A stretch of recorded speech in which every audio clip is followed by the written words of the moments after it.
Ang mga kwento ng pag-ibig, kwento ng buhay, at kwento ng pag-asa dito sa Barangay Love Stories. Love Stories.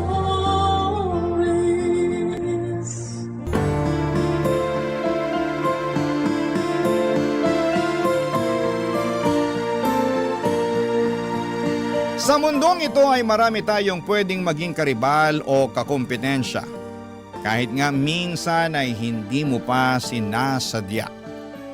Ikaw kabarangay, meron ka bang naging kakumpetensya na umubos ng iyong pasensya? Dear Papa Dudut, ako nga pala si Duday, ang 30 karinderya queen ng Tondo. Sa pagmamayabang lang naman, sa karinderya ko, ang pinakamabenta sa lugar namin. Walang halong biro yan ha. Hindi lang ito dahil gusto kong magpa-advertise sa inyong radio station. Lahat ng kumakain sa karinderya ko ay palagi akong pinupuri, Papa Dudut. Napakasarap daw ng luto ko. Talo pa yung mga mamahaling resto na di aircon sa mall. Marami na akong suki na pabalik-balik. Kahit malayo pa ang lugar nila sa pwesto ko, Papa Dudut. At bata pa lamang ako ay inaral ko na nga ang mga putahing laging binibenta sa karinderya. Adobo, sinigang, ginisang ampalaya, afritada, maski na ang torta.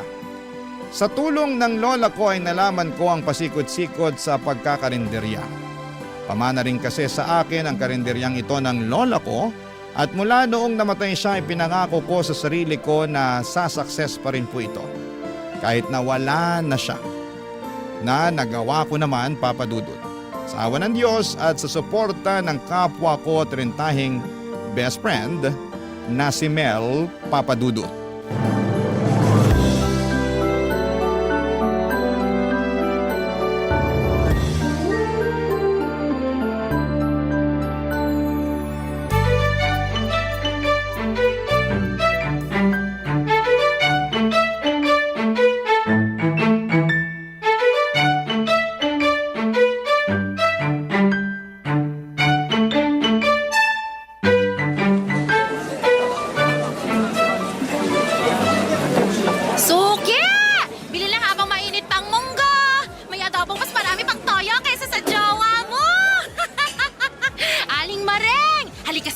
Silipin mo tong tortang talong ko, oh. Hindi mamantika, crispy pa. Pakaingay naman ng babaeng to. Hoy bakla, tigilan mo ako kung ayaw mong ibuhos ko sa batok mo tong sabaw ng sinigang ko, ha? Be naman, nangangasim na nga yung bato ko dahil sa init. Bubuhusan mo pa ng sinigang. Ay, gumilid ka nga. Natatakpan mo yung mga ulam ko. Ano ka ba? Kahit takpan ko itong mga benta mo, ang lakas pa rin ng amoy. Lalapitan pa rin ng customer. Bakit? Malinamnam bang amoy? Yes! Halatang pinasarap lang ng betchin. Charas! Sarapin kita dyan eh. Hindi ako gumagamit ng betchin, no? Alam ko namang ma-pride ka pagdating sa betchin. Kaya nga ako bilib sa'yo. Kasi napapasarap mo ng todo yung luto mo kahit walang betchin. Duda ka pa. Yes. Alam mo namang pinagpala ako sa galing sa pagluluto. Ganun? Minsan talaga dapat hindi ka pinupuri, no? Lumalaki ulo mo, be eh. Gusto maging down to earth, reminder lang. Ay, ayoko nga. Hindi ako magiging down to earth. At bakit ko naman gagawin yun eh? Saksakan ng sarap tong luto ko. Pang world class. Kavogue ang Fine Dining Restaurant. Ay! Oh, ayusin mo na nga yung fine dining restaurant mo. Ay, Duday! Andiyan na yung crush mo, si Randy. Ang putok na naman yung ugat sa braso. Ang laki talaga, Hoy, umayos ka nga bakla. Sa akin lang ugat niya na. Uy, ba't mo ba pinagdadamot kung pwede namang hating kapatid natin? Tigilan mo nga ako. Hating kapatid ka pang nalalaman dyan eh. Baka lamunin mo na ng buo si Randy kapag tumalikod ako. Hoy, hindi naman ako ganun. Hindi ako ganun kagutom sa braso niyang maugat. Ayos ka nga, andyan na siya. Tumimik ka na dyan. Uy, Duday! Mel! Kumusta, Randy? Kain ka ulit? Kumusta yung braso mo, Randy? Ugatin ba rin ba? Ay, hindi. Ang ibig ko sabihin, kumain ka na para hindi magutom yung mga ugat sa braso mo. Baka magalit yung mga yan. Baka biglang mga ganon. ka ba? Huwag mong pakinggan si Mel. Gutom lang yan sa braso de Mercedes. Anong gusto mong ulam, Randy? Kahit isang pritong tilapia lang tapos ano bang gulay meron ka dyan? Alam mo naman tayong mga trentahin kailangan na natin ng gulay, di ba? Ay, gusto mo ng talong? Ay, Teresa! Tsaka sabaw. Diba? Maraming sabaw, gano'n. Ayos ka lang ba, Mel? Parang kanina ka pa, ano ka ba? Pusa ka ba? Ay, ano ba naman, Randy? Kailan ba yung pusa? Nako, wag na nga kayo magtalo sa harapan ng mga ulam ko. Baka magtampo yung okra, kumulubot bigla. Okay na ba sa tilapia, Randy? Magmunggo ka na lang para pumare sa tilapia. May sahog tong chicharon tsaka tinapa. Teka, parang first class yung munggo mo Ay? Baka magkulang tong dala kong pera. Ay, hayaan mo na. Huwag mo nang bayaran tong munggo. Talaga? Oo, kasi si Mel na raw ang manlilibre sa'yo. Hoy, girl! Ba't naman ako yung ginawa mong volunteer sa Munggo? Teka, huwag mo nang pagbayarin si Mel. Ako nang bahala. Magkano ba? Ay, sige na nga, libre na ang munggo. Ito na lang tilapia at kanin ang bayaran mo. Oh, heto pa saging. Libre na rin. Yun! Wow! The best ka talaga, Duday. pala Kaya yung hindi ako saging. makalingon sa ibang karinderya Alam mo, sa'yo pa lang, kontento na ako. Oh! Ayan! Ganun! Ano ba? Kababata ko si Randy at matagal ko na siyang gusto. Bata pa lamang kami ay type ko na siya papadudot. Pero parang hindi niya ako bet. Parang ang turing niya sa akin ay nakababatang kapatid. Mas matanda siya sa amin ni Mel ng 5 taon. Lagi ko nga ang Finiflames, Hope, ang mga pangalan namin. Nakakainis lang kasi puro friends ang lumalabas. Minsan ay gusto ko na tuloy magpalit ng pangalan. Madalas ko namang iparamdam kay Randy na type ko siya papadudot. Yung mga libreng ulam niya, hindi pa ba sapat yon para ma-realize niyang gusto ko siya? Soffer, manhid niya. Kala mo ay nakalaklak ng anesthesia. Kaya lang konting tiis, ganun talaga ang mga lalaki. Masyado silang nonchalant. Hindi naman ako napapagod maghintay. Hanggat wala siyang girlfriend, papadudot, aasa ako na mapapansin din niya balang araw.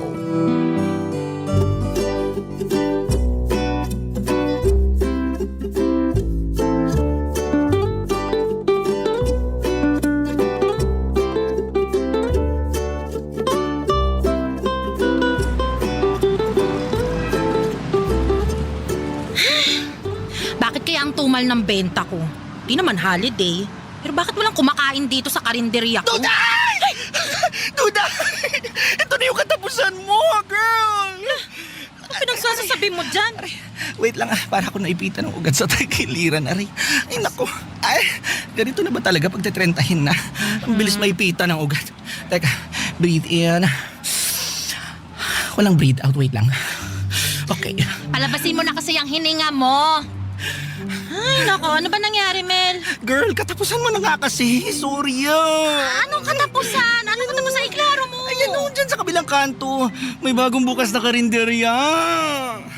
Kaya naman pala wala akong customer ngayon. Correct! Andun lahat. Kahit yung traidor na si Aling Maring, ini-enjoy yung mga tortang talong dun sa kabila. Kung makasubo ng talong, akala mo last day niya na. Kaya naman pala hindi makatingin si Aling Maring sa akin kanina nung napadaan siya rito eh. Inalok ko na lahat ng klaseng talong. Nako, ayaw pa rin. Manda talaga siya. Hindi na siya makakaulit ng libreng sabaw dito kapag bumili siya, bahala siya dyan. Malabo na siyang bumili ulit dito, no? Mukhang trip na trip niya dun sa karinderya sa kabilang kanto eh. Gusto mo silipin natin? O sige, silipin natin. O, paano tong karinderya ko, ha? Sino magbabantay? Girl, kailangan pa ba itong bantayan? Mukhang wala naman magkaka-interest dito na kawin yung mga ulam mo eh. Tumbak lang to, nakakasakit ka na ng loob, ha? Charis lang! Ikaw naman. Tara na kasi, sandali lang tayo. Para makita mo kung sino yung kakumpetensya mo. Sige na nga. Pero teka, isasara ko lang tong karinderya. Oh, go, go, go!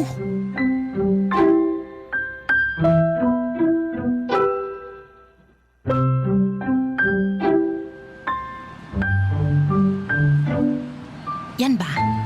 Yan ba yung karinderyang tatalo sa akin? Sa garahe lang naman siya nakapwesto. Halatang mainit. Hindi presko katulad nung sa akin. Pero te, tingnan mo. Mukhang preskong-presko ang sexing tendera. Ang nipis na spaghetti strap. Tingnan mo yung shorts. Di ba yung mga ganyang shirts ay ginagamit lang sa Boracay? Bakit yung ginagamit sa pagbebenta? Kaloka naman to. Girl, kaloka ba o inggit ka lang? Hoy, ba't naman ako maiinggit sa kanya? Hindi ko kailangan magpakita ng singit at kuyukot para mangingganyo ng customer. Pero sis, mukhang effective. Tingnan mo, oh. Kung makatitig sa hita niya yung mga lalaking customer niya, naku, parang hindi na nila kailangan ng extra rice, oh. Busog na yung mga matay. Dinadaan lang pala sa pagpapasexy ang laban. Magsasawa rin yung mga lalaking yan, no? Hindi habang buhay, mabubusog sila sa tingin. Babalik din ang mga yan sa akin. OMG! Si Randy ba yun? Siya nga! Siya nga! Traitor! Matapos kong ilibre ng ulam at saging, tapos bigla magpapatukso doon sa harot na tindera? Girl, kita mo yun? May pahawak pa sa brasong ate mo. Ay, pinasil niya yung ugat ni Randy sa braso. Kita ko yun! Akin yun! Akin yan, Kailangan nating malaman kung sinong mahaderang tindera na yan. Don't worry, I got you, sis. Lintik lang ang walang ganti. Wala siyang karapatan sa ugat ni Randy. That's mine. Anong mind atin yon? Yes, ate yan.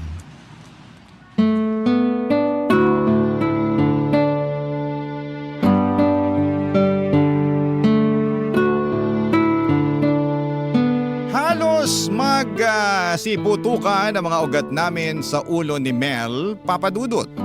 Nakakairita na kinuha na nga ng babaeng ito ang mga customers ko, pati ba naman si Randy? Pulang-pula ang mga mata ko habang pinagmamasdan kung paanong makatitig si Randy sa tenderang yon na akala mo ay isa siyang ulam na napakasarap. Umalis na kami kaagad ni Mel bago pa kami ma-stroke sa selos. At inalam na rin namin kung sino ba ang bagong saltang tendera na ito. Siya pala si Cindy, Papa Dudut. Kaedad lang din namin pero mas mukha lang siyang bata dahil balita namin buwan-buwan daw nagpapagluta drip siya. Sagana rin daw siya sa sunscreen dahil reseller siya ng sunscreen ng isang vlogger.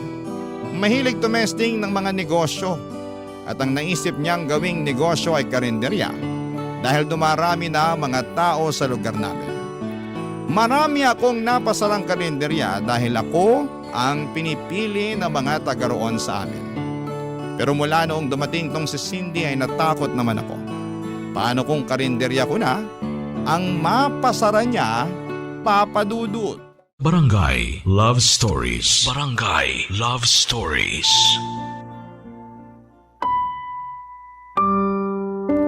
Habang tumatagal ay nagiging matumal na ang benta ko sa karinderya. Dati ay konti na lang ang natitirang ulam sa pagsasara ko sa karinderya, pero mula nang nagbukas si Cindy ay ang dami kong ulam na hindi nabibenta. Ang ending ay kailangan ko tuloy ibenta kinabukasan para lamang hindi masayang. Minsan napapanisan na rin ako ng mga ulam. Lugi ang negosyo. Nakakainis talaga ang Cindy na yan. Lumipat na kasi sa karinderya ni Cindy ang mga dating parokyano ko at karamihan ay mga lalaki na walang ibang gusto kundi ang makita ang paspaghetti strap ng hitad na kakumpetensya ko.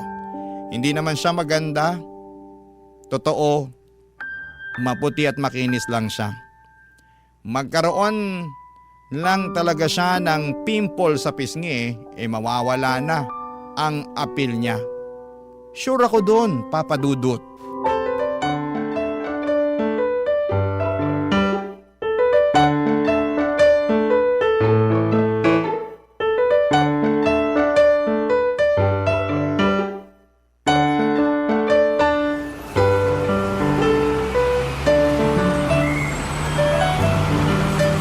Mel, dalian mo!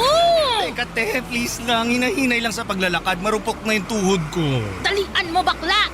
Huwag mo na akong artehan dyan. Kailangan natin sugurin si Cindy habang kainitan ng mga benta niya. Mag-eskandalo ka talaga, sis? Ayoko ng ganyan. Ikaw na lang. Hoy, hindi ako mag-eskandalo, okay? Oh. Gusto ko lang laitin yung mga benta niya sa harapan ng mga customer niya. Ay, girl, pag-eskandalo pa rin yon. Pero low-key lang. Ginaslight pa ang pagiging eskandalosa. Ewan ko sa'yo, Duday. Masyado ka nang na-obsess dyan kay Cindy. bakit hindi mo na lang sarapan yung benta mo? Baka kailangan mo na talaga ng magical powers ng Betchin para bumalik sa'yo yung fans mo. Hindi na to madadaan sa Betchin, Mel, ha? Sobrang lala na kaya ng emotional damage sa akin. Kailangan maturuan na ng leksyon ng Cindy na yan. Wala namang ginawang masama sa'yo si Cindy. Nagkataon lang siguro na dahil bago siya yung pinapansin ngayon. Babalik din sa'yo yung customers pag naumay na sila sa mamantikang adobo ni Cindy. Miss ko na yung mga customer ko. Kaya kailangan ko na silang pabalikin sa akin. Dali na, bilisan mo! Bakit kaya hindi na lang ikaw ang mag-isang sumugod doon? Bakit kailangan kalagkarin mo pa ako rito? Eh kasi nga, kailangan ko ng backup. Basta, dapat agree ka lang ng agree kapag nilalait ko yung benta ni Cindy, ha? Ano, G? Ay naku! Kung wala lang talaga akong utang na 1.5 sa'yo, hindi ko to gagawin, girl. At buti alam mo. Oh, basta ha, ganap kong ganap.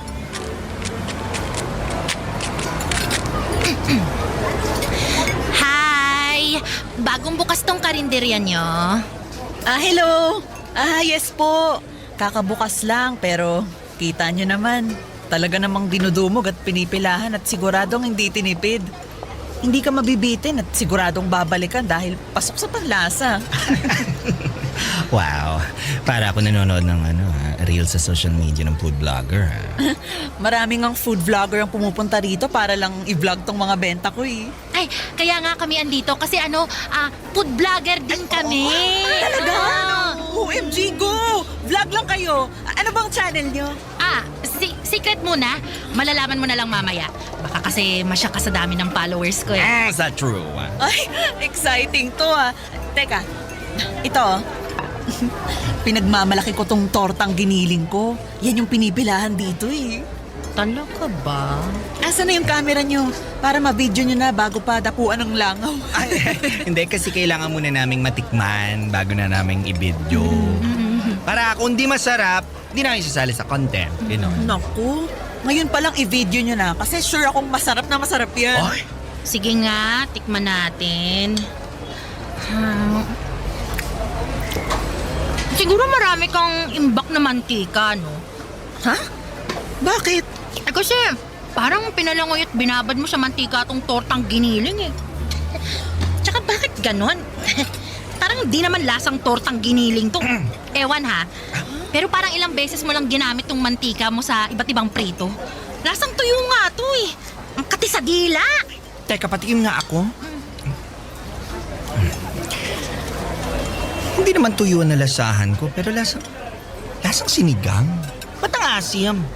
Ay, alam mo, nalasahan ko rin yung asim. Pero hindi asim ng sinigang eh. Parang Parang asim ng panis na ulam.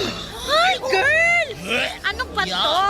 Bakit mo kami pinapakain ng panis, ha? Poser ka, no? Naku, ipopost ko pa to. I-record ko. Para sabihin ko sa inyo bagong luto yan ha. Kaninang umaga ko lang prinito yan. Ano? Kaninang umaga lang ba? Pero bakit parang last week pa? Oo nga. At saka girl, may mga murang mantika naman eh. Bili ka na lang kaysa sa nagre-recycle ka ng mantika. Excuse me? Lakas mambintang ha? Bakit? Nakita mo na ba ang kusina ko para sabihin na paulit-ulit ako sa mantika ko, ha? Hindi ko na kailangan makita ang kusina mo. Lasa pa lang nitong torta mo eh. Alam ko ng isang buwan bago ka magpalit ng mantika. Tara na nga, Mel. Hindi ka na. Hindi deserve ng 5-star review tong karinderya ng babaeng to. Tsaka! Gigil na gigil si Cindy habang patuloy ang pagsatsat ko sa benta niya, papadudot.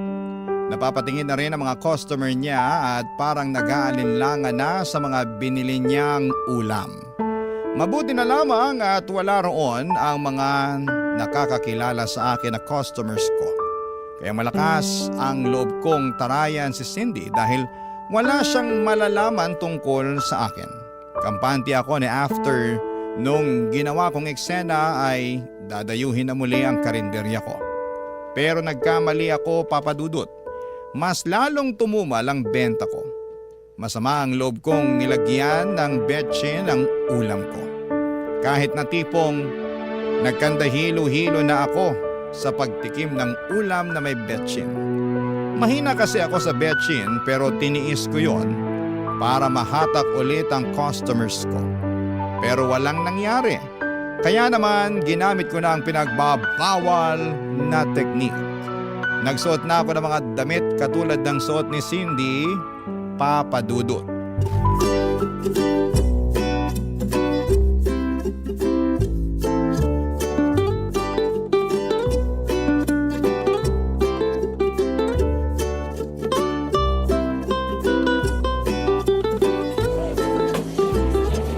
Ay, taray pare! Nagpakita ka na rin sa wakas ng skin. Wala tayong choice. Di na madaan sa betsin eh. Baka kailangan ko na talagang magladlad ng skin. Hindi ko alam, medyo mataba pala yung braso mo, no? Hindi ko alam, medyo bastos ka rin ano? Ay, nanibago lang naman ako. Kasi sanay ako sa'yo na laging long sleeves ang suot. Bakit? Naman. Di ba bagay? Ay, bagay naman. Pero iwas muna sa extra rice, girl, ha? Bumabakat sa damit mo yung bilbil mo. Chares!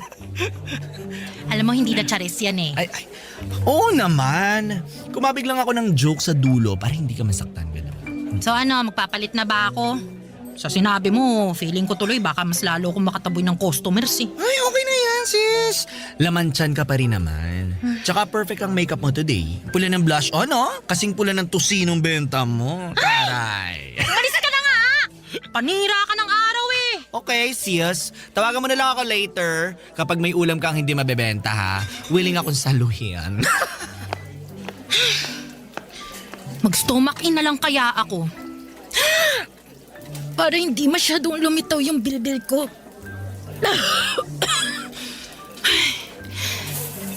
Hirap naman nun. Mag-shawl na lang kaya ako para itago yung puson ko. Ay, nakakainis! Duday! Ay, anak ka na pala ka! Duday, may kausap ka? Barandi, nakakagulat ka naman eh. Ano yan, kinakausap mo bang sarili mo? Hindi! Kukompute lang ako. Huwag kang ano dyan. Ano bang kailangan mo? Ano, syempre, bibili ako ng ulam sa'yo. Oh, bakit ngayon ka lang bibili dito, ha? Namiss kong ulam mo eh. Baka ang sabihin mo, na-miss mo yung mga libreng ulam ko. Di ka na makakalibre ngayon. Wala pa akong benta. Naku, hindi naman ako magpapalibre. Namiss ko lang talaga tong mga luto mo. Pabalot ako nung lechong paksiw tsaka itong pusit. Pati na rin yung ginisang upo, ha? Mukhang marami kang pera ngayon ah. Dati isang ulam ka lang palagi tapos ngayon 3 putahe na. Natakam lang ako bigla nung makita ko eh. Uy, teka. Naka-makeup ka ba? Ha? Napansin mo ba? Konti lang yung pinahid ko. Try lang naman. Grabe, ngayon lang din kita nakitang nagsuot ng sleeveless, ha? Tapos hapit pa. Napadaan kasi ako sa DV nung isang araw. Bumili ako ng mga bagong damit. Ano, bagay ba? Yung shorts mo rin ang iksi. Nagpapakita ka na ngayon ng legs, ha? Ano yan? Uy, ano ka ba? Kunting skin lang naman tong pinapakita ko eh. Hindi ko naman kasi pwedeng ipagdamot. Sarap ng tawa nito, sapakin kita. Oh, bakit ka ba tumatawa? Ay, wala. Ay, naalala ko lang kasi yung waitress na tinable nung tatay ko dun sa beer house dati. Alam mo, ganyan din kakapal yung makeup nun eh. Tsaka ang iksi ng suot. Tapos, tapos lumuluwa pa yung bilbil sa gilid. Mukha ba akong taga-bar? Ay, hindi. Ay, nanibago lang ako. Sorry. Duday, ipagbalot mo na nga ako ng ulam para makaalis na ako. Na-hurt ako sa sinabi ni Randy, Papa Dudut. Okay lang kung si Mel yung mangdaot ng itsura ko. Hindi ako masyadong apektado pero noong si Randy na yung gumawa, ang sakit pala. Kasi gusto ko siya. Gusto kong ma-impress siya sa pagbabago ko. Pero parang nilait niya ako at ang buong pagkatao ko nang tumawa siya ng sobrang lakas. Nakakainsulto at hindi ako makalaban sa kanya noon. Kasi pinaglalaban ko ang tampo sa puso ko. Bakit kay Cindy okay lang siya na makitang nakasuot ng makeup at hapit na hapit ang damit ng hitad na yon? Pero bakit sa akin ang laking issue? Na-insecure tuloy ako lalo sa sarili ko at mas nakaramdam din ako ng takot dahil bukod sa mga naagaw na customers ni Cindy, Abay baka maagaw na rin niya sa akin si Randy kapag tumagal pa. Barangay Love Stories. Barangay Love Stories. Mas okay na akong agawin ni Cindy or mas okay nang agawin ni Cindy ang customers ko kesa ang nag-iisang lalaking gusto ko, si Randy. Kaya naman kung nagtagumpay siya sa customers ko ay hindi niya yon magagawa kay Randy. Kaya naman binakuran ko na po si Randy habang hindi pa lumalalim ang koneksyon nilang dalawa. Hindi na ako nag-spaghetti strap at mixing shorts. Pero natuto na rin po akong mag-ayos base sa bagay na damit sa akin. Panay na rin ang daan ko sa palengke kung saan ay nagkakargador itong si Randy. Lagi akong may dalang ulam para sa kanya. Alam kong kahinaan niya ang pagkain. Kaya yon ang uunahin kong ilagay sa harapan niya. Isang gabi maaga akong nagsarado ng karinderya para iabot ang gabihan ni Randy. Inaabangan ko siya kung saan siya madalas tumatambay pagkatapos ng trabaho niya, Papa Dudut.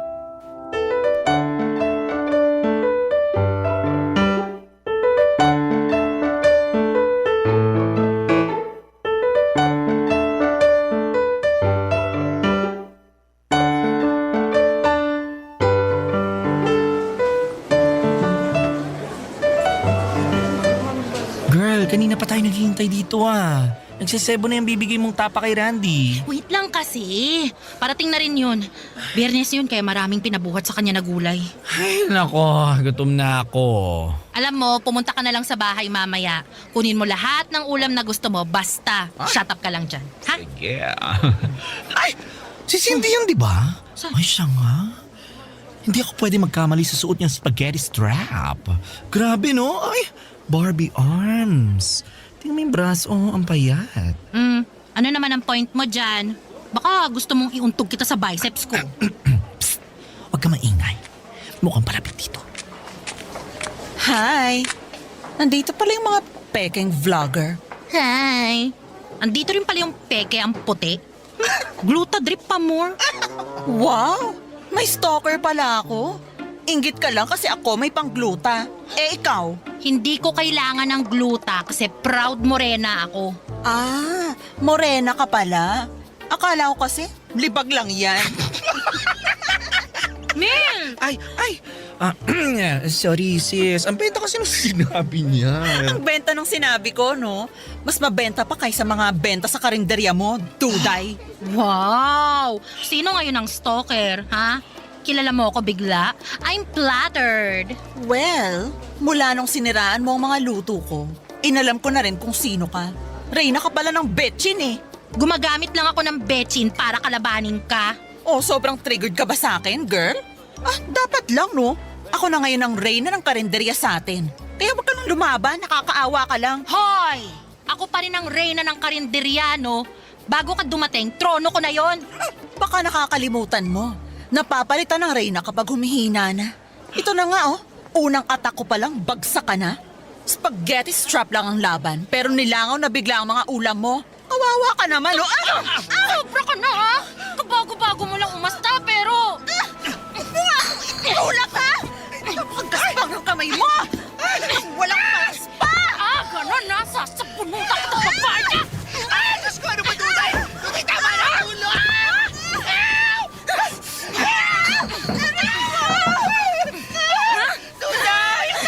Walang titigil sa pamilya! Hoy! Duday! Cindy! Ano bang nangyayari, ha? Randy, huwag kang humarang dyan! Hindi, tama na! Nakita mong pumutok na tong labi ni Cindy, oh. Ayos ka lang ba, Cindy? Hindi. Super sakit. Dito, oh, sa lips. Aray! Dito, sa lips. Di ka naman ganyan kanina. Plastic! Malandi! Hindi ka Mel, talaga rito! ilayo mo na nga si Duday. Baka magkasakitan pa sila lalo, eh. Halika na, Duday! Awat na! Minurog mo na kayong uso, oh. Halika na! Pasalamat kasi hindi may umawat sa akin ngayon, ha? Makikita mo sa susunod. Makikita mo! Napaiyak na lamang ako hindi dahil sa sakit na natamo ko sa pagsabunot ni Cindy sa akin, kundi dahil mas kinampihan siya ni Randy. Siya pa itong unang hinablot ni Randy para protektahan sa akin. Hindi ba dapat ako? Ako yung dihado eh. Ako ang kababata niya. Ako ang matagal na niyang kakilala. Ako yung totoong nagmamahal sa kanya. Mula noon ay natauhan na ako, Papa Dudut. Ayoko nang mahalin si Randy, hindi naman niya masusuklian yon. Nakakasama lang ng loob dahil sa dinami-rami ng taong pwedeng makuha ni Cindy. Kay Randy pa siya nagwagi talaga. Sinubukan ko mag-move on at nag-focus ako sa pagluluto. Inaral ko ng mabuti ang pag-improve ng pagkain ko kahit walang betchin. Kahit na hindi pa ako nakasuot ng hapit na damit. Nag-work naman, Papa Dudut. Unti-unting bumalik ang mga customers ko at balita ko ay humina na rin ang karinderya ni Cindy, pero wala na akong pakialam noon. Ang focus ko ay sarili ko.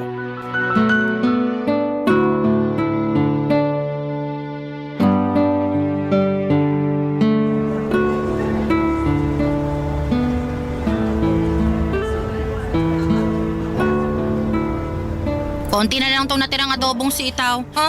Iuwi mo na, Mel. Wala na bang afritadang manok dyan? Ay, naku pa kasi kinag-crave yun eh. Wala na. Ubus na. Bawi ka na lang bukas. Ay, grabe ah. Lumakas ulit benta mo. Tsaka parang mas mabenta ka na ngayon kaysa noon. Ganun talaga kapag nakafocus ka sa sarili mo. Eme. Ay, pakilagay mo nga muna tong kanin sa ref. Tsaka pakicheck mo na rin kung meron pang Graham cake sa freezer.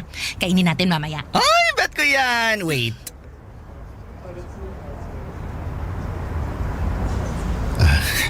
Hi, Duday. Sarado ng karinderya ko. Bumalik ka na lang sa Cindy mo. Galit ka pa rin ba? Isang buwan mo na akong iniiwasan. In-unfriend mo pa ako sa social media. Bakit? Deserve mo naman eh. After mong kampihan sa Cindy kaysa sa akin, ano sa tingin mo? Gusto pa kita maging friend sa social media?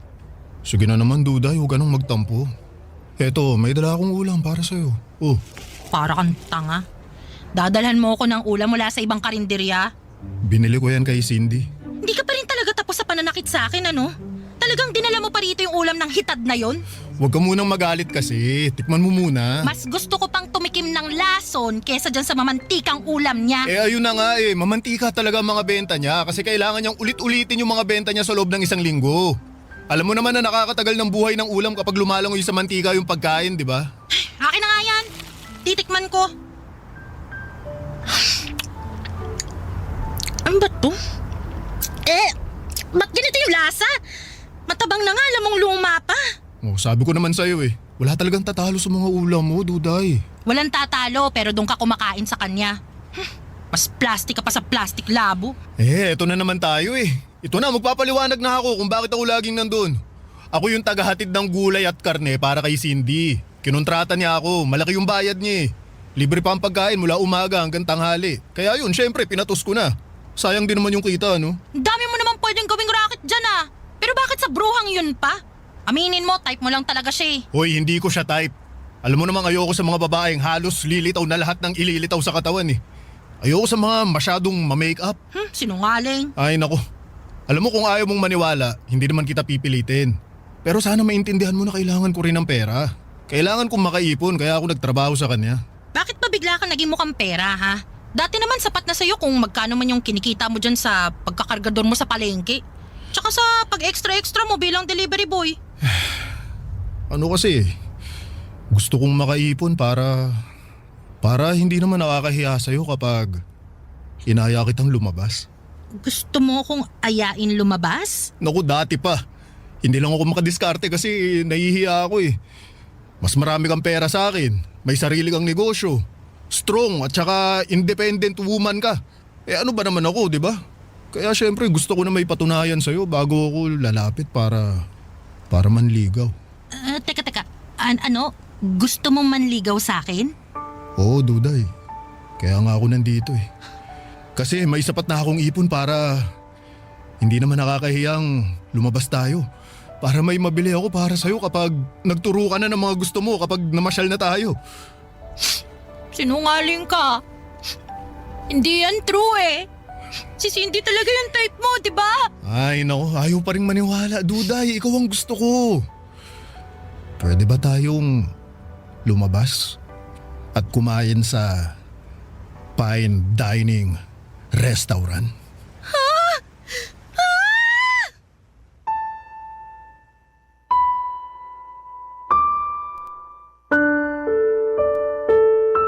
Kinilig ako sa wakas ay umamin na rin si Randy. Natagalan man bago siya umamin pero napakasaya ko. Perfect ang pagdating niya. Kung kailan nag-let go na ako sa kanya ay saka naman siya lumapit. Kung kailan nag-focus ako sa sarili ko ay saka naman siya nag-focus sa akin. Nakakatuwa lang talaga, Papa Dudut, mula noon ay naging happy na ako. Sa career ko sa karinderya at sa love life ko. Nabalitaan kong nagsarado na rin ang karinderya ni Cindy. Napansin na rin ng mga tao na nakakaumay ang mga benta niyang mamantika. Sa akin na pumupunta ang mga customers niya. Hindi pa rin kami nagkakaayos na dalawa pero napatawad ko na po siya. At sana'y napatawad na rin niya ako. Maraming salamat po sa pagbasa ng aking liham. Ang inyong kapuso at kabarangay forever, Duday. Uy, kabarangay! Agree ka ba sa ending ng ating barangay love stories na ito? I-share mo na ang feelings mo sa ating comment section. Ang mga kwento ng pag-ibig, kwento ng buhay at kwento ng pag-asa dito sa Barangay Love Stories.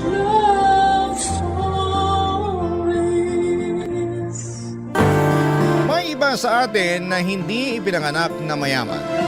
At may iba din sa atin na ikinakahiya ito. Ikaw, kabarangay, kinakahiya mo ba ang estado mo sa buhay? Dear Papa Dudut, magandang araw po sa inyong lahat, lalo na sa mga nakikinig ngayon. Ako po si Melissa at yung unang beses po na narinig ko yung tungkol sa Barangay LS ay mula sa mga kaklase ko na palagi nakikinig sa inyo tuwing lunch break.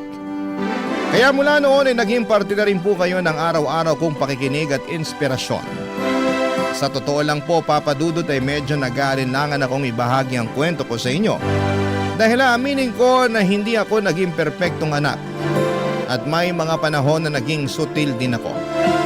Pero nararamdaman ko na kailangan ko na itong ilabas para kahit papaano ay maibsan ko ang bigat na matagal ko nang dinadala sa puso ko. Hindi po ako lumaki sa isang pamilyang mayaman. Ang papa ko ay isang construction worker habang ang mama ko naman ay isang selbidora sa isang maliit na kainan. Habang lumalaki ako ay aaminin ko po na may mga pagkakataon na naiinggit ako sa mga kaibigan ko na may mga bagong cellphone, laptop at iba pang mga gamit na bago. Samantalang ako ay lagi akong nagtitiis sa mga second hand na gamit dahil mas kailangan namin ng pera para sa pang-araw-araw na pagkain at para ayusin ang mga sirang bahagi ng maliit naming bahay. Pero kahit na ganoon ay nagpapasalamat pa rin ako kasi nakikita ko naman nagagawin nila mama at papa ang lahat para magkaroon ako ng magandang kinabukasan. Laging sinasabi nila mama at papa na ang pinakamahalaga ay ang makapagtapos ako ng pag-aaral dahil naniniwala silang iyon ang susi para maiahon ko ang pamilya namin mula sa kahirapan. At sa akin naman ay okay lang po yun kasi nakikita ko kung gaano sila nagsusumikap para sa kinabukasan ko. At mas lalo kong napatunayan ang kanilang pagmamahal nang matanggap si Mama bilang selbidora sa isang cafeteria ng isa sa mga pinakamagandang paaralan dito sa Pilipinas. Ang maganda pa dyan, dahil may employees discount si Mama, ginamit niya ito para mapag-aral ako mismo sa eskwelahan na yon. At sa totoo lang ay sobrang saya ko noon dahil buong buhay ko ay nasa public school lamang ako. At para sa unang pagkakataon ay mararanasan ko ang buhay bilang estudyante sa isang private school. Isang bagong yugto na puno ng pag-asa at pangarap. Pero aminin ko po na medyo naiilang talaga ako noon. Kasi karamihan sa mga estudyante sa school na yon ay mga galing sa mayayamang pamilya.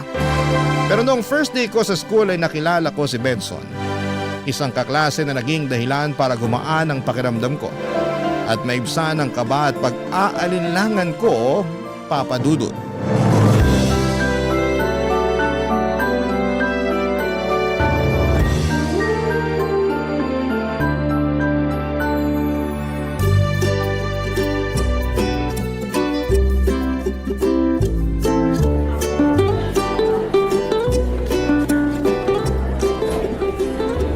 Kuya! Ah, bakit? Nawawala ako eh. Hindi ko mahanap yung classroom ko. Alam mo ba kung saan tong classroom na to? Ito oh. Sandali, patingin nga ulit. Ah, okay, tamang-tama. Magkaklase pala tayo. Ay, salamat naman. Mapapadali na rin ang buhay ko. Kanina pa ako kasi nahihilo eh. Lika, sumama ka sa akin. Papunta na rin naman ako sa classroom natin eh. Ay, tamang-tama. Sige. Nga pala ako si Benson. Hello, ako naman si Melissa. Transferi ka dito, no? Ngayon lang kasi kita nakita eh. Ah, oo. May 1 oras pa tayo bago magsimula yung klase. Gusto mo tambay muna tayo sa cafeteria? Ha? Ayoko doon. Bakit naman? Eh, di ba maraming tao doon? Ayoko kasi ng maingay eh. Ayos, may mga upuan pala dito. Dito na lang muna tayo. Okay, ikaw bahala. Sige, dito muna tayo. Siya nga pala, Benson. Matagal ka na bang nag-aaral dito? Oo, dito na ako nag-aaral simula elementary. Wow, siguro mayaman ang pamilya nito. Ano yan? Ah, ang sabi ko mabuti naman kung ganon. Ikaw ba? Saan school ka galing? Galing din ako sa private school na malapit sa house namin. Pero pinilit ko talaga yung mommy and daddy ko na ilipat ako dito kasi feeling ko mas magkakaroon ako ng magandang job opportunities in the future kung dito ako makakapagtapos. Mismo! Yan din yung dahilan kung bakit ako dito gusto makapagtapos ng mga magulang ko. Ay, nga pala. Tanong ko lang ha, ano palang work ng parents mo? Ha? Ba't mo naman naitanong yan? Wala lang, curious lang. Bakit? Masama ba magtanong? Ito naman, hindi. Ang totoo niyan, walang work yung mommy at daddy ko. Ha? Unemployed, ganon? Hindi na nila kailangan maging employed kasi may small business kami. Ah, anong business? Maliit lang na restaurant sa QC. Wow! Uy, punta naman tayo sa restaurant nyo minsan. Sure. Pero hindi muna sa ngayon kasi under renovation pa yung resto namin. Next month pa kami magbubukas ulit. Anyway, maiba ko. Ano nga palang work ng parents mo? Bali yung dad ko, executive chef siya, tapos yung mom ko, housewife. Executive. Okay, I see. Nice. Alam mo, ang gaan mong kasama. Pwede bang friends na tayo simula ngayon? Malit na bagay. Siyempre naman walang problema yan. Ay, nga pala, pahingi ako ng number mo. Sige. Wait lang, kunin ko lang yung phone ko sa backpack ko. Saan ba yun? Ah, ito. Wow! Yan ba yung bagong labas na model? Ah, talagang napansin mo ah. Oo, ito nga yung latest. Pero regalo lang sa akin to ng dad ko. Anyway, anong number mo? Sige, ako na magta-type. Sige, ikaw na mag-type.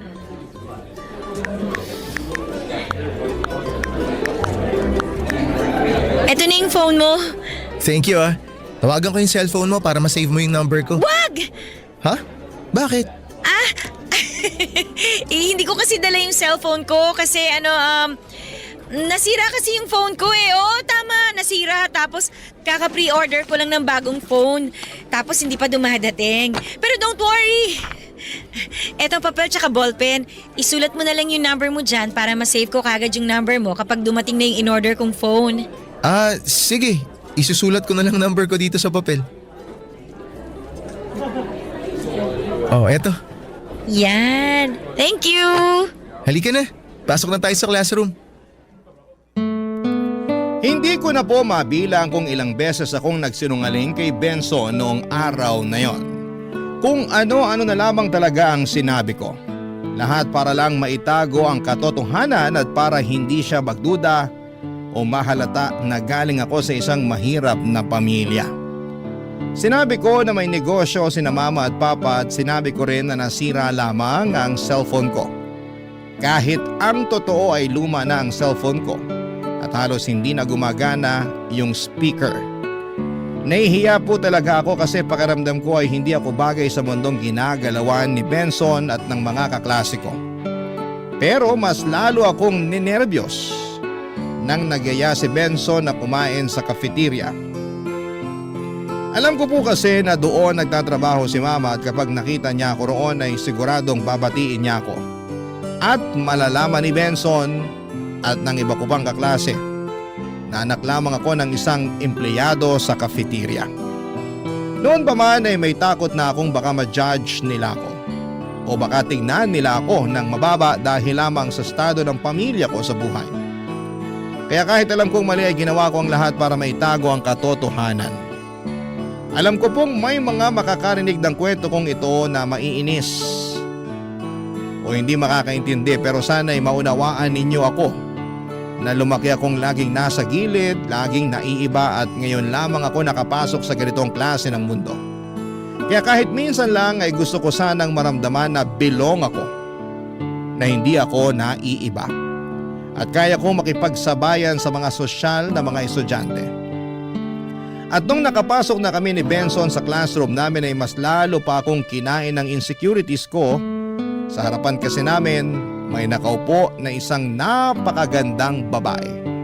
Ang kinis ng kutis, ang buhok ay halatang bagong ribbon.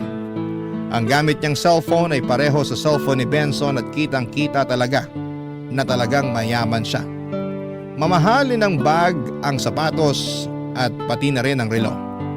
Habang tinitingnan ko siya ay parang lalo akong nanliliit sa sarili ko. Lalo kong nafe-feel na hindi ako kabilang sa mundo nila. Hindi ko napigilan ang sarili ko at nagtanong na ako kay Benson kung sino yung babae na nasa harapan namin, Papa Dudut.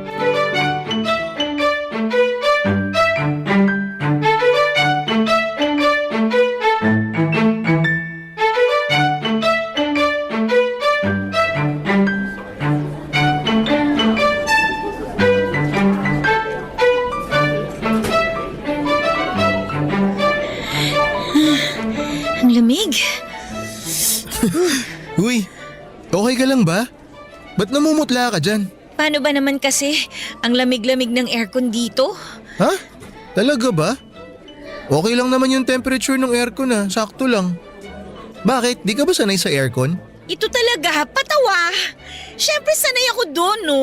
Duh. Pero, ano kasi, feeling ko lalagnatin ako. Kaya eto, mabilis akong giniginaw. Ah, okay. Siya nga pala, Benson. May itatanong ako sa'yo. Ano yun? Sino siya? Sino? Ayan o, yung babaeng nasa harap natin. Ah, si Avery ba? Oo, ang ganda niya, no? Okay lang. Oh, bakit parang hindi ka naman sang-ayon sa sinabi ko? Talaga maganda naman siya. Di kami close niyan eh. Bakit naman? May ugali kasi yan. Paano mo naman nasabi? Sakit sa ulo ng teachers yan dito. Grades niyan, puro pasangawa. Ah, ganun ba? Ba't mo naman biglang natanong si Avery? Teka, huwag mo sabihin sa akin na iinggit ka sa kanya. Ito naman, nagagandahan lang ako sa kanya, yun lang yun. Kasi kung naiinggit ka sa kanya, sinasabi ko na sa'yo. Hindi ka dapat mainggit. Eto atin-atin lang to, huwag ka maingay Sige, ano ba kasi yun? Yang si Avery, mata pobre yan. Alam mo ikaw, kalalaki mong tao, pero chismoso ka. Hindi ko ugali ang manira ng kapwa Talagang mata pobre lang yan. Kasi may isang beses, narinig ko yan sa hallway kausap yung mama niya. Totoo ba? Anong sabi niya sa mama niya? Pinipilit niya yung mama niya na paalisin yung maid nila kasi amoy pulubi daw. Seryoso ba? Oo, kaya di ko kinakausap yan Well, pwera na lang kung may group activity na kasama siya. Pero bukod dun, hindi ko pinapansin yan. Kala ko nga magkaibigan kayo niyan Paano mo naman nasabi na magkaibigan kami ni Avery? Pareho kasi kayong mukhang mayaman at pareho din kayong, Parehong ano? parehong may tsura. So sa tingin mo gwapo ako? Alam mo ikaw, feeling ka rin no? Inulit ko lang naman yung sinabi mo Oo na, inaamin ko. Nagugwapuhan ako sa'yo. Oh, happy ka na? Okay ka na? Mabuti naman kung ganun because the feeling is mutual. Ha? Anong ibig mong sabihin? Nagagandahan ako sa'yo. Talaga ba? Oo. Thank you Nga pala, sabay ka na sa akin mag-lunch mamaya. Ha? Saan naman tayo kakain? Eto talaga. Saan pa? Di syempre sa cafeteria. Busog pa kasi ako ikaw na lang. Alam ko na yung ginagawa mo. Ha? Anong ibig mong sabihin? Alam ko na marami sa inyo mga babae panayan diet ngayon. Di ko nga alam kung ba't gustong gusto nyong pumayat Ano ba goal nyo maging ting-ting? Pero maniwala ka sa akin. Mas lalo mo lang ikapapahamak yan. Kaya sige na, sabayan mo na ako sa cafeteria mamaya. Oo, diet, tama. Benson, pasensya ka na ha. Pero wala talaga ako sa mood para mag-lunch Dito na siguro muna ako sa classroom.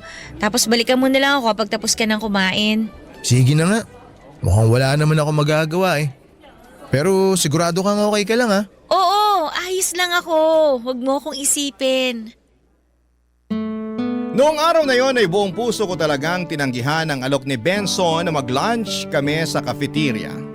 Hindi dahil ayokong makasama siya kundi dahil sa takot. Takot na baka makita niya si Mama roon at malaman ang katotohanan tungkol sa akin. Kaya para makaiwas ay nagsimula na ako magbaon ng pagkain sa pang-araw-araw. Pero hindi tulad ng mga sosyal kong kaklase na may mga packed meals mula sa bahay o nagpapadeliver pa ng food mula sa mga mamahaling resto. Nagtitiis lamang po ako sa mga mumurahing pagkain. Minsan sardinas at minsan naman ay noodles. At dahil ayokong mapansin o ma-judge ng iba, sa loob ng CR ako palaging kumakain. Oo, sa loob ng CR. Doon ako nagtitiis araw-araw tuwing lunch break. Habang sila ay nagtatawanan sa cafeteria, sa bawat subo ko ng baon kong galing sa latay ramdam ko ang lungkot at pagkahiya. At habang tumatagal ay napapansin na rin ni Benson na palagi akong nawawala tuwing lunch. Paulit-ulit niya akong tinatanong kung saan ako kumakain pero gaya ng nakasanayan ko ay nagsisinungaling na naman ako. Sabi ko ay sa labas ako kumakain. Kunwari lumalabas ako para mag-lunch sa malapit na restaurant. At sa tingin ko ay naniniwala naman siya sa lahat ng sinasabi ko. Pero sa totoo lang habang tumatagal ay unti-unti na rin akong kinakain ng konsensya ko. Sobrang bait ni Benson sa akin. Palagi niya akong kinakausap, tinutulungan sa mga schoolworks at kahit minsan ay hindi ko siya naramdamang hinuhusgahan ako. Kaya naman talagang nakokonsensya ako kay Benson kasi wala na akong ibang ginawa papadudot kung hindi ang magsinungaling sa kanya at itago sa kanya ang tunay na kalagayan ko. Barangay Love Stories. Barangay Love Stories. Lumipas ang mga buwan at dumating din yung araw na inamin na ni Benson na may gusto siya sa akin. Aaminin ko po halos malaglag ang puso ko sa sobrang kilig. Parang hindi ako makapaniwala na ang gwapo, matalino, mabait at mayaman na lalaki ay magkakagusto pa pala sa isang katulad kong simpleng babae na galing sa pamilyang salat sa yaman. Sa totoo lang po noong mga panahong yon ay pakiramdam ko ay parang ako yung bida sa isang fairy tale na hindi ko naman inakalang mangyayari sa tunay na buhay. Ako yung tipikal na damsel in distress na biglang pinansin ng prinsipeng nakatira sa isang malaki na kastilyo. At dahil si ate mong marupok ay kilig na kilig ay hindi na ako nagpaligoy-ligoy pa. Napa-oo agad ako kay Benson. At opisyal na naging kami. Simula noon ay halos araw-araw ay puno ng kilig at lambing ang mundo ko. Napaka-sweet niya, napaka-gentleman at wala siyang araw na pinapalampas para iparamdam sa akin na espesyal ako. Palagi niyang sinasabi na maganda ako, na proud siya sa akin at swerte siya sa akin. Kahit ako mismo ay hindi ko yun madalas maramdaman sa sarili ko. Pero sa kabila ng lahat ng pagmamahal at kabutihan ni Benson, hindi pa rin naging sapat yon para maging totoo ako sa kanya. Sa halip na ipagtapat ko ang tunay na kalagayan ko sa buhay, ay mas pinili ko magpatuloy sa pagpapanggap. Patuloy kong pinapalabas na galing ako sa pamilyang may kaya, na kaya kong sumabay sa lifestyle niya at ng mga kaibigan niya. Hindi ko alam kung dahil ba sa takot o dahil ayokong mawala yung magandang imahe na meron siya sa akin. Maging si Mama ay nagtataka na kung bakit hindi niya ako nakikita sa cafeteria. Ilang beses niya akong tinatanong kung okay lamang ba ako, pero palagi kong sinasabi na busy ako sa mga school projects kaya hindi ako nakakadaan sa cafeteria.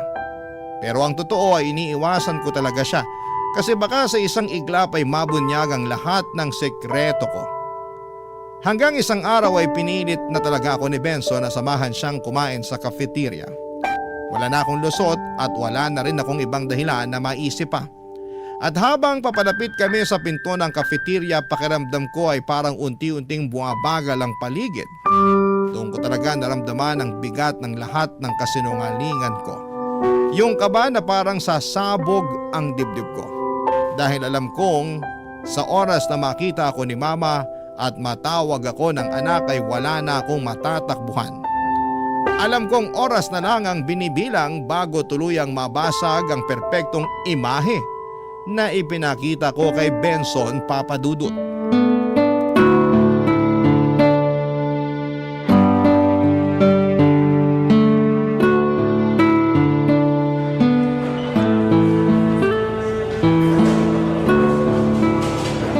Uy, Melissa. Ayos ka lang? Ba't pinagpapawisan ka? Huwag mo akong intindihin. Okay lang ako. Halika na. Benson, ikaw nang umorder ng pagkain natin, ha? Samahan mo ako para makapili ka ng gusto mong kainin. Ay naku, wag na. Ikaw nang bahala. Maghahanap na lang ako ng mauupuan natin. Sige na nga, hanap ka muna ng mauupuan natin. Bili lang ako sandali balik ako agad. Sige. Pambihirang buhay to, oo. Muntika na ako dun Diyos me, Melissa, ano ba kasi itong pinasok mo?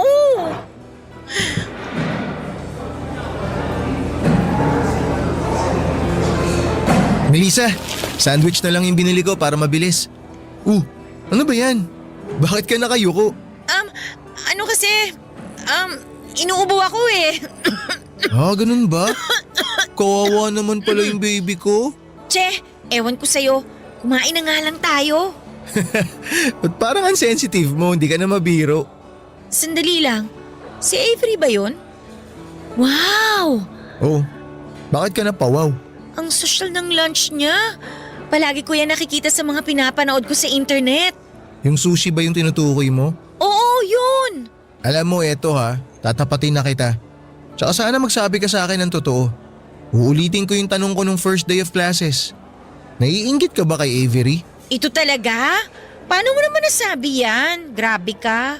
Kasi palagi mo siyang nababanggit from time to time Tapos palagi mo ring napapansin yung mga gamit at kinakain niya. Alam mo, naiintindihan ko naman kung bakit maiinggit ka kay Avery. Kasi sino ba naman ang hindi maiinggit sa isang babae na maganda at sobrang yaman? 'Di ba? Pero ano? Talagang napapangitan at nasusuka kasi ako sa ugali ng babaeng yan Kaya kung ako sa'yo, hindi ako maiinggit dyan. Huwag mo gawing role model yan. Sobrang judgmental mo. Hindi ako judgmental. Ilang taon na kaya kami magkaklase niyan. Kaya alam na alam ko kung paano umasta yan. At sinasabi ko sa'yo, hindi mo dapat hinahangaan yan. Ay, sana talaga dumating yung araw na kakaibiganin niya ako. Isa pa yan. Ilang buwan ka nang pumapasok dito Pero ni minsan, hindi man lang siya nag-abala na kausapin ka. 'Di ba? Baka naman nahihiya lang yung tao. Ay, change topic na nga lang tayo. Nga pala, siguro panahon na para mag-isip tayo ng call sign. Call sign? Oo, yung tawagan nating dalawa. 'Di ba? Sige na nga. Anong call sign ba yung gusto mo? Ewan, babe o baby na lang siguro? Ano sa tingin mo? Baduy nito. Gamit na yan eh. Mine na lang kaya? Napaka-jeje mo nito. Wala na akong maisip eh. Pero kung okay lang sa'yo, mahal na lang kaya? Classic! Sige na nga, okay na rin sa akin yan. Yan. I love you, mahal. I love you too, mahal. Ay nga pala, mahal. Bago ko makalimutan. Kailan magbubukas yung family business nyo? Ha? Family business? Yung restaurant nyo sa QC? Oo. Wala, under renovation pa rin eh. Pero kapag nagbukas na kayo ulit, sabihan mo ako para makadalaw man lang ako. Sure. Pero bakit sa restaurant pa namin? Ang dami-dami namang restaurants dyan. Siyempre, gusto ko rin naman suportahan yung family business nyo kahit papano. Hay nako, wag na. Kasi baka malasin lang yung restaurant namin pag dumalaw ka pa. Ganun na. Oh, kik-kik ng aray! pisngi mo talaga Ang sakit ng Sarap kurot mo, kurutin. Hinding-hindi talaga nagkulang si Benson sa akin bilang boyfriend. Lahat ng meron siya, oras, pagmamahal, atensyon ay ibinibigay niya sa akin ng buong buo. Pero sa kabila noon ay patuloy pa rin akong nagpapanggap na mayaman. Pilit na tinatago ang totoo kong pagkatao. Maingat ako sa bawat kilos at sa bawat kwento para lamang walang makahalata. Pero isang araw ay naging kagroup ko si Avery para sa isang school project. Tahimik lamang siya at parang laging may sariling mundo.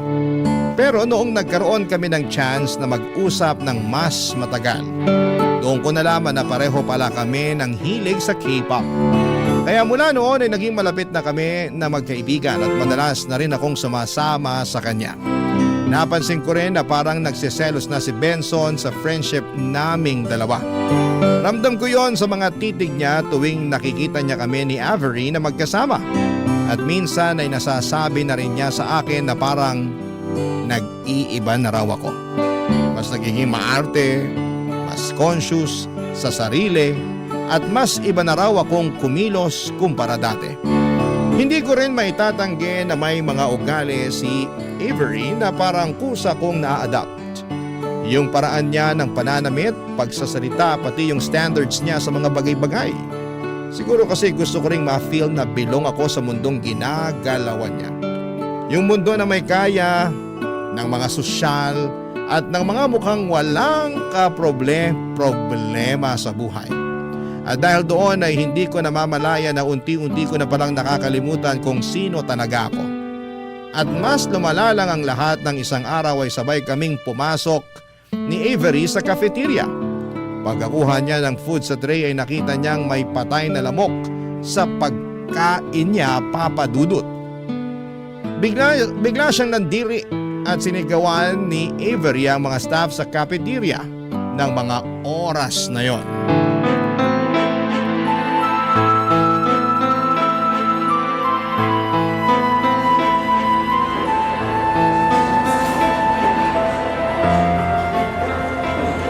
Mahal, pigilan mo nga yung kaibigan mo.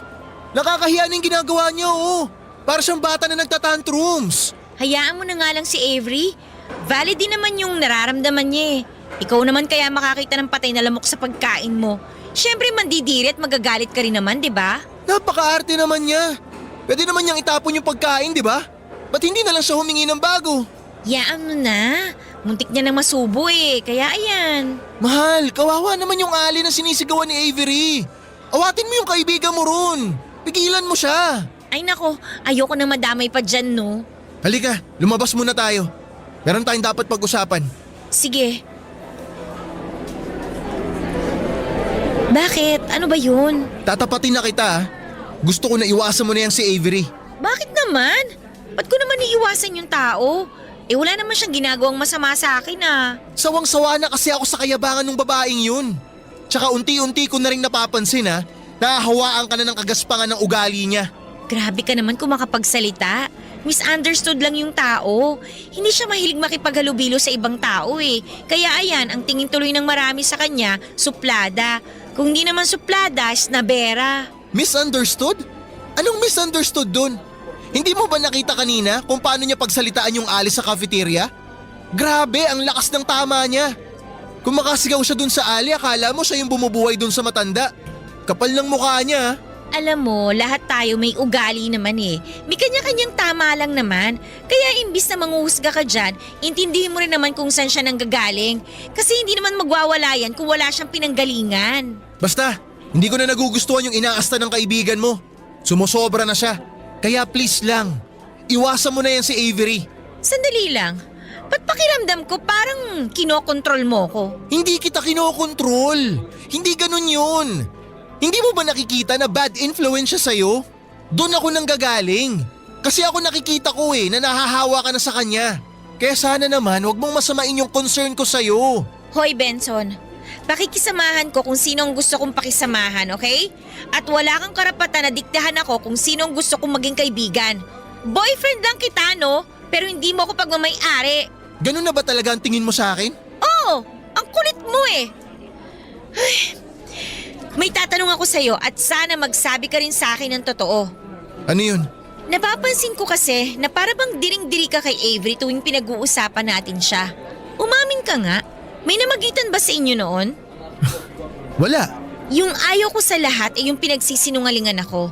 Ilang beses mo nang siniraan si Avery sa akin at alam kong hindi mo gagawin yon kung wala kang pinaguhugutan. Ay, oo na, amin na ako. Oo, may namagitan sa amin ni Avery noon. Ex-girlfriend ko siya. Kung ganon, bakit hindi mo kaagad sinabi sa akin? Hindi naman na kasi mahalaga yun eh. Matagal na kaming tapos. Pero kung sinabi mo lang yun na mas maaga sa akin, edi sana umpisa pa lang hindi na ako nagtaka kung bakit tutol na tutol ka na makipagkaibigan ako sa kanya. Sorry na. Tinago mo sa akin na may namagitan sa inyo ni Avery. Para sabihin ko lang sa'yo, yung ayaw ko sa lahat, yung pinagsisinungalingan ako at pinagtataguan ako ng mga sikreto. Pasensya ka na talaga, mahal. Inaamin ko naman ang kasalanan ko kung bakit di ko agad sinabi sa'yo. Pero pangako, simula sa araw na to wala nang secrets. Sasabihin ko na lahat-lahat. Talaga ba? Pangako. Mabuti naman kung ganon. Siya nga pala, bakit kayo naghiwalay ni Avery? Nalaman ko kasi na niloloko niya ako eh. Ha? Paano niloko? Nakita ko yung messenger niya. Meron siyang kinakausap na ibang lalaki. Simula nun, nakipaghiwalay na ako sa kanya. Pero ni minsan hindi siya humingi sa akin ng sorry. Kaya naman pala. Kaya naman pala ano?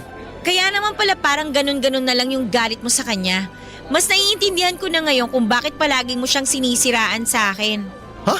Hindi ako galit sa kanya. At hindi ko rin siya sinisiraan sa'yo. Ang akin lang naman, alam ko yung totoong ugali ng babaeng yun. At ayoko matulad ka sa kanya. Benson, hindi na ako bata. Alam ko rin ginagawa ko at wala ka rin karapatan na pagbawalan ako. Kaya please lang, kung ayaw mo na magkasira tayo, wag na wag mo akong kokontrolin kasi yun yung ayaw ko sa lahat eh. Yung pakiramdam na parang minamaanduhan ako. Mahal naman. Ayoko na makipagtalo sa'yo, okay? Sige na, pupunta muna ako ng CR. Maiwan na muna kita dyan. Aaminin ko po sa inyo na sobrang nakonsensya ako noong nakita kong pinagsalitaan ng masama ni Avery ang mama ko sa harapan ng maraming tao sa cafeteria. At ang mas masakit pa roon nang nakausap ko si Benson tungkol sa nangyari, mas siya pa ang nagpakita ng pag-aalala at awa sa mama ko. Na para bang mas siya pa ang anak kesa sa akin. Pero kahit na ganoon ay pinili ko pa ring manahimik at magpanggap. Kasi iniisip ko na kapag nalaman ng lahat na yung servidora ang pinahiya ni Avery ay ang mama ko, ay baka pandirihan nila ako o baliwalain. At yon ang pinakaayaw kong maramdaman. Pagkatapos ng usapan namin ni Benson ay nagkaroon na ng distansya sa pagitan namin. Hindi ko muna siya kinausap kasi aaminin kong naiirita ako kapag pakiramdam ko ay kinokontrol ako. Ayoko yung dinidiktahan ako kung sino ang dapat kong iwasan o kaibiganin. Kaya naman noong paulit-ulit niyang sinasabi na iwasan ko si Avery ay mas lalo lamang akong napipikon. At habang lumilipas ang mga araw, mas naging madalas na ang pagsasama namin ni Avery. Mas nakikilala ko siya at aaminin ko rin na mas lalo ko siyang hinahangaan dahil maganda at mayaman siya. Pero habang tumitibay ang samahan namin ni Avery ay unti-unti rin naman na napapalayo ang damdamin ko kay Benson.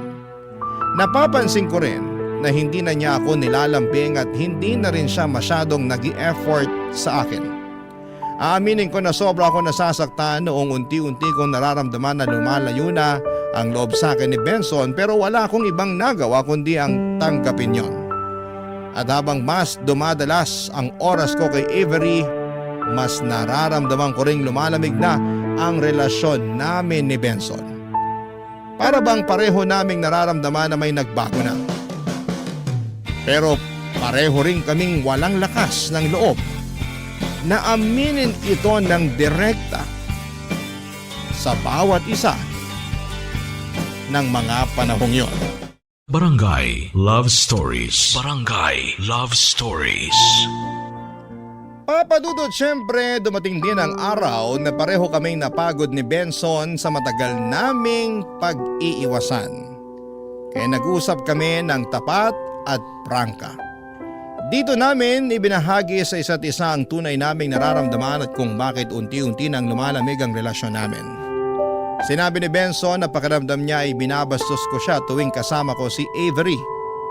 Ang sabi niya na si Avery ang unang babae na nanloko at nanakit sa kanya. Kaya nahihirapan siyang makita akong napapalapit sa kanya. Dagdag pa niya habang tumatagal ay parang nagiging katulad na daw ako ni Avery. Mas nagiging maarte, mas naging conscious sa sarili at nawawala na raw yung simpleng Melissa na nakilala at minahal niya noon. At sa totoo lang, papadudot ay nasaktan ako sa mga sinabi niya.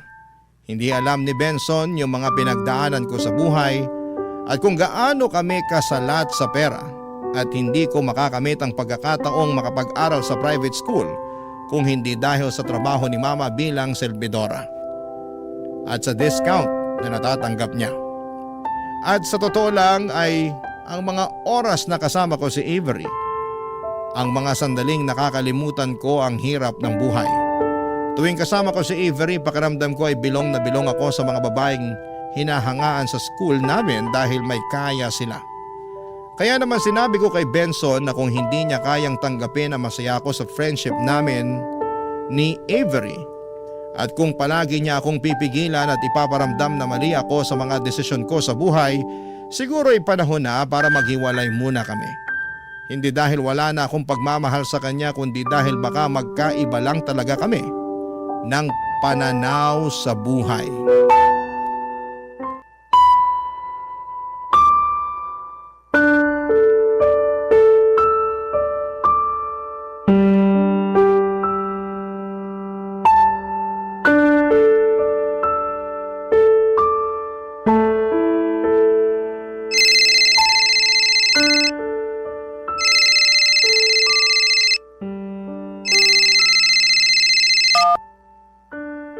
Oh, Benson, kumusta ka? Okay lang naman. Ikaw, kumusta ka? Okay lang ako. Medyo matagal na rin mula nung huli tayo nagkausap na maayos. Kaya nga eh. Bakit ka ba napatawag? Pakiramdam ko nung huli tayo nag-usap, parehong mainit mga ulo natin. Pero ngayon, gusto ko na sanang linawin kung ano ba talaga ang meron tayo. Ang totoo niyan, matagal ko nang gustong pag-usapan yan. Kasi habang tumatagal, palabo na ng palabo tong relasyon natin eh. Yun na nga eh. Benson, aaminin ko na hanggang ngayon, mahal na mahal kita. Aaminin ko rin sa'yo na mahal pa rin kita, Melissa. Pero, sa tingin ko, panahon na para magkanya-kanya tayo. Sandali lang. Hinihiwalayan mo na ba ako? Ayoko sanang gawin to pero pinapalaya na kita. Teka, tinawagan kita kasi gusto ko sanang ayusin tong relasyon natin. Pero bakit ganun? Bakit parang pakiramdam ko ayaw mo nang bigyan tayo ng second chance? I'm sorry, pero kasi Sige na, sabihin mo na sa akin. Ano ba talagang dahilan kung bakit sumusuko ka na? siguro mas mabuti kung tsaka na lang muna natin pag-usapan to. Anong tsaka na lang tayo mag-uusap? Nandito na to eh. Kaya sige na, sabihin mo na sa akin yung totoo. Pasensya ka na pero nasasakal na kasi ako sa'yo eh. Nasasakal ako sa'yo tuwing pinagsasabihan mo ko kung ano yung dapat at hindi ko dapat gawin. Pero hindi mo man lang ba naiisip o napapansin Na lahat ng mga sinasabi ko sa'yo para din naman sa ikabubuti mo. At ano naman yung ikakabuti ko? Yung lumayo sa mga taong gusto ko na maging kaibigan dahil lang ayaw mo sa kanila? Sobrang unfair naman yata nun. Masyado ka manipulative at controlling. Pero napakapangit ng ugali ng taong yun. Nung taong gusto mong maging kaibigan. Hindi mo ba naiintindihan yun? Hindi mo ba talaga napapansin na habang tumatagal, mas lalo kang nahahawa sa kagaspangan ng ugali niya? Sinasabi mo lang yan kasi minsan mo na siyang naging ex. Hindi ganun yun. Sinasabi ko to kasi alam ko mismo kung anong klaseng tao siya. At nakita mo naman, di ba? Kung paano niya itrato yung mga tao mas mababa sa kanya. Hindi siya mabuting kaibigan. Hindi siya mabuting tao. Maniwala ka sa akin, Melissa. Malabo nang magbago yung babaeng yun. Tungkol pa rin ba to sa nangyari dun sa cafeteria? Kasalanan din naman kasi nung tatanga-tanga serbidora yun eh. Dapat chinecheck nila na maigi yung mga pagkain bago nila iserve sa mga student. Kung ako yung nasa kalagayan ni Avery nung araw na yon, malamang sa malamang gagawin ko din yung ginawa niya. Ang totoo niyan, dapat hindi na sila nag-hire ng mga matatandang serbidora eh. Actually, kung sa akin nangyari yung nangyari kay Avery, malamang ipapakain ko sa hampas lupang serbidora na yon yung lamok. Naririnig mo ba yung sinasabi mo? Ayan, yan mismo ang dahilan kung bakit ayoko na maging kaibigan mo yung si Avery. Hindi ka naman ganyan dati. Hindi ganyan ang pagkakakilala ko sa'yo. Dahil siguro hindi mo naman talaga ako kilala. Wala ka namang ibang ginawa kundi husgahan at questionin ang bawat galaw ko eh. Sinabi ko na to kanina at sasabihin ko ulit sa'yo. Nakakasakal ka na. Kaya ayoko na. Pagod na ako. Utang na loob, Benson, tigilan mo na ako. Kung lagi mong mamasamain yung concern ko sa'yo, sige. Siguro nga panahon na para tapusin na natin to. Yun nga, tapusin na natin to. Salamat na lang sa lahat. Alam mo, hindi ko ginusto na umabot tayo sa ganito. Ang gusto ko lang naman bumalik yung dating Melissa. Yung Melissa na simple, yung Melissa na hindi nang hihingi ng validation galing sa ibang tao. Ha? Ano ba pinagsasabi mo dyan? Akala mo ba hindi ko napapansin na unti-unti mo nang kinokopya bawat kilos ni Avery? Para kang uhaw na uhaw sa approval at atensyon niya. Ano bang nakita mo sa babaeng yun? Ba't idol na idol mo yun? Mabuti sana kung good influence yung tao eh. Pero hindi naman. Mas naiintindihan ko na ngayon kung bakit kayo naghiwalay ni Avery. Ano sinasabi mo? Siguro katulad ko, nasasakal na din siya sa'yo kasi ang dami mong drama sa buhay. Daig mo pa ang babae sa kakadada mo dyan. Bago mo kami husgahan, tingnan mo kaya muna yung sarili mo sa salamin kasi hindi ka rin naman perpekto, Benson. Sige na, ibababa ko na to. Ayaw na kitang kausap. Ayoko na magkasamaan pa tayo ng loob. Bahala ka sa buhay mo. Maghanap ka ng ibang babae na kokontrolin mo. At yun na nga papadudo, tuluyan na kaming naghiwalay ni Benson pagkatapos ng tawag na yon. Sa totoo lang ay masakit siya sa simula pero habang tumatagal ay na-realize ko na siguro ay may mga relasyon talagang kahit na anong pilit ay hindi talaga magtatagal. May mga magjowa talaga na kahit mahal ang isa't isa, hindi magkakaintindihan dahil magkaiba ng pananaw nila sa buhay. At naisip ko rin na ayokong tumulad sa mga babaeng iniiwan ng mga kaibigan nila para lamang sa lalaki. Kaya naman pinili kong maging mabuting kaibigan para kay Avery. Kasi sa dami ng tao sa mundo ay madali lang humanap ng boyfriend. Pero ang tunay na kaibigan, yung totoo at totoo rin sa iyo ay madalang lang yon. At noong mga panahon na yon ay si Avery ang akala kong kaibigan ko. Pero paglipas ng ilang linggo ay napansin kong parang may mali na. Unti-unti ay para na akong sinasakal sa pakikisama kay Avery. Sa una ay okay lang. Iniisip ko na baka ganun lang talaga siya o baka nasanay lang siya na palaging may tumutulong sa kanya pero dumating sa punto na parang hindi na ako ang kaibigan niya kundi alalay na niya. Ako nang taga-bitbit ng bag niya, tagahawak ng mga libro niya at ang pinaka walang hiya sa lahat. Pati assignments and projects niya ay inaasa na niya sa akin na parang responsibilidad ko yon. Hindi na siya humihingi ng tulong kundi inuutos na niya. Hanggang sa dumating yung araw na napagtanto ko na hindi na ito pagkakaibigan at ginagamit lamang ako ni Avery.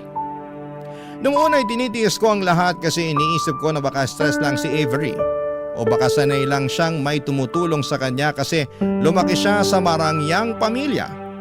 Pero habang tumatagal ay napapansin ko na hindi na ako kaibigan sa paningin niya. At parang ginawa na niya akong personal assistant. At sa mga oras na yon ay bigla ko naalala lahat ng mga sinabi ni Benson. Lahat ng mga babala niya, lahat ng concern niya. Doon ko lang lubos na naintindihan at kahit ayaw kong aminin, siya din pala ang tama sa huli. Kaya naman makalipas ang ilang araw ay nilakasan ko ang loob ko at naisipan ko na baka sakaling hindi pa huli ang lahat.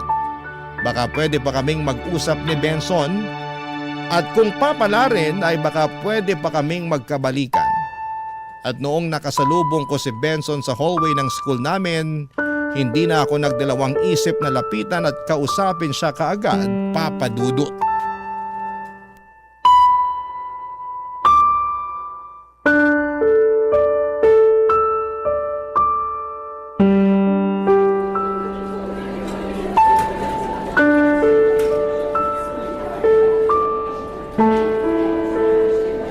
Benson! Sandali lang! Oh, ba't mo ako kinakausap? Di ba sabi mo nasasakal ka na sa akin? Please naman oh, huwag ka na magtampo. Kinakausap na nga kita ng maayos eh. Pagkatapos kitang tawagan nung last time, ilang linggo mo akong hindi kinibo. Parang awa mo na, kalimutan mo na yun. Andito ako para kausapin ka ng maayos. O bakit gusto mo akong kausapin? Ano kailangan mo? Bilisan mo na, may tatapusin pa akong project pagdating ko sa bahay. Narealize ko na tama yung lahat ng sinabi mo tungkol kay Avery, na hanggang ngayon, hinding-hindi pa rin siya nagbabago. Hindi pala kaibigan ang hanap niya, kundi isang tao na magiging sunod-sunuran sa kanya. I'm sorry kung hindi ako kagad nakinig sa'yo. Dapat sa simula pa lang naniwala na ako sa'yo.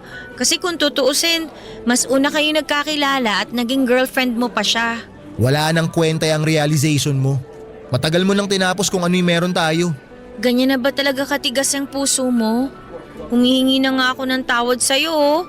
Inaamin ko na ako na tong nagkamali at nagpakatanga para lang matanggap ni Avery. Melissa, diretsuhin mo na nga ako. Ano ba talagang gusto mo mangyari? Hindi pa ba obvious? Gusto ko magkabalikan tayo. Hanggang ngayon hindi pa rin nawawala yung pagmamahal ko sa'yo. At sigurado ako na ganun din ang nararamdaman mo para sa akin. Pasensya ka na pero malabo na yan. Ha? Bakit naman nagkakaganyan ka? Hindi ka naman ganyan dati ah. Noon nga, ikaw pa tong atat na ayusin yung relasyon natin eh. Atat na atat ako noon. Pero marami kasi ako na-realize ngayon. At buo na yung desisyon ko na iwan ka. Alam mo, hindi kita maintindihan, Benson. I'm sorry kung napapaiyak ako ngayon. Pero hindi ko lang talaga kasi maintindihan kung saan ka nang gagaling eh. Ba't ba bigla ka na lang nanlamig sa akin? Saka na lang natin to pag-usapan.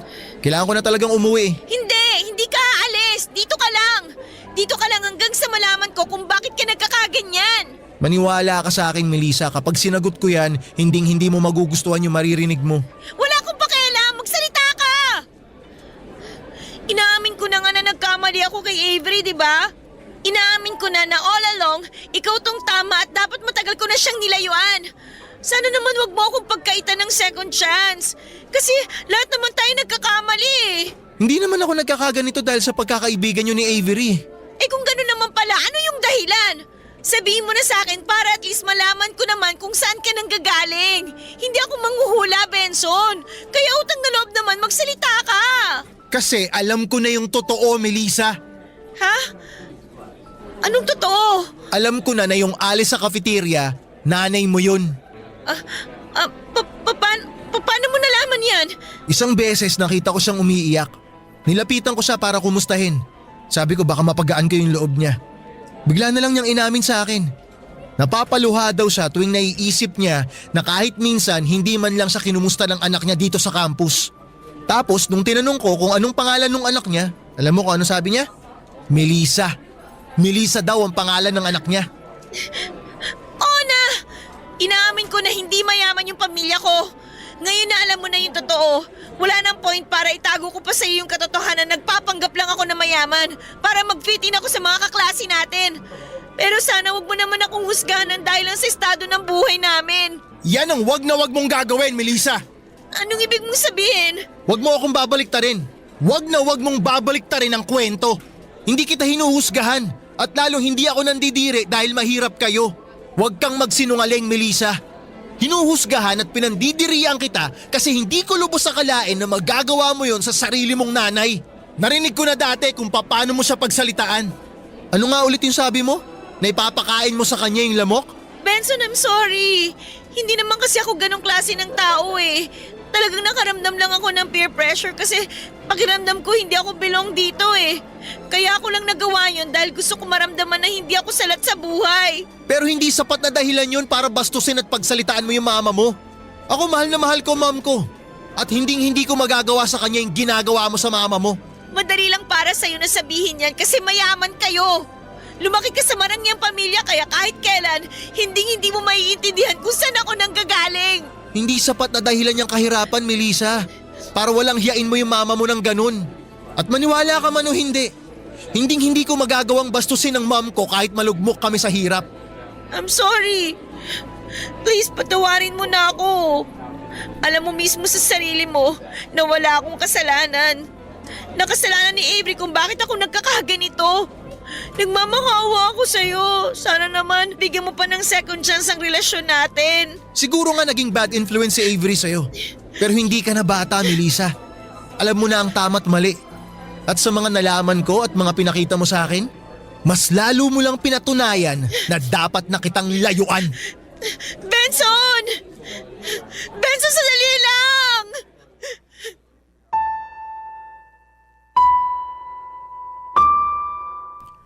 Sobrang nagulantang at nadurog ang puso ko ng araw na yon. Hindi ko mapigilan ang luha ko at pakiramdam ko ay parang binagsakan ako ng bagyo at kidlat sa iisang iglap. Hindi ko inakalang malalaman ni Benson ang buong katotohanan tungkol sa tunay na kalagayan ko. At siguro ay kung naging totoo lamang ako sa simula, kung hindi ako nagpanggap at hindi ako nagpadala sa pressure na makisabay sa mga mayayaman naming kaklase, baka iba ang naging ending ng kwento namin. Pero wala na akong magagawa at nangyari na ang lahat. At ang tanging magagawa ko na lamang ngayon ay tanggapin na hanggang doon na lamang talaga ang relasyon namin ni Benson. Ngayon ay single na ako at patuloy pa rin nag-aaral. Sa dami ng mga nangyari ay natutunan ko na hindi mo kailangang magbago para lamang matanggap ka ng ibang tao. Hindi mo kailangang magkunwari para lamang maramdaman mong belong ka. Kasi ang mga totoong tao ay tatanggapin ka maging sino ka man. Habang sinusulat ko po ito ay mas lalo kong nararamdaman ang konsensya at guilt sa mga kung paano ko trinato ang mama ko noon. Kaya unti-unti tinanggap ko na rin ang tunay kong pinagmulan. Natutunan kong mahalin ang sitwasyon ko sa buhay at hindi ito ikahiya. At higit sa lahat ay natutunan kong pahalagahan ng mama ko dahil kahit na hindi kami mayaman ay siya ang dahilan kung bakit nakatungtong ako sa isang private school. At dahil sa kanya kahit papaano ay naaabot ko ang mga pangarap ko na noon ay pinapangarap ko lamang. Para kay mama, mahal na mahal kita at humihingi ako ng tawad sa lahat ng panahong ikinahiya ko po kayo. Ngayon ko lang talaga na-realize kung gaano ka kabuting ina at kung gaano ako kapalad na kayo ang naging mama ko. At para naman kay Benson, aaminin ko na mahal pa rin kita. At kung sakaling naririnig mo man ito, sana'y mabigyan mo pa ako ng isang pagkakataon. Ngayon ay masasabi ko nang mas kilala ko na ang sarili ko at handa na akong maging totoo sa sarili ko at sa mga taong nasa paligid ko. Maraming salamat po sa inyo, Papa Dudut, at sa Barangay LS sa pagbibigay ng pagkakataong maibahagi ko ang kwento ko. Sana po ay may napulot kayong aral sa mga pinagdaanan ko, and God bless. Para kay Benson, sana dumating ang pagkakataon na muli tayong magkita. Ang inyong forever kapuso at kabarangay, Melissa. Ako, gigil na gigil talaga ako sa nangyayari sa kwento natin. O ikaw, kabarangay, kumukulo rin ba dugo mo? Pwede kang mag-iwan ng comment sa ating comment section.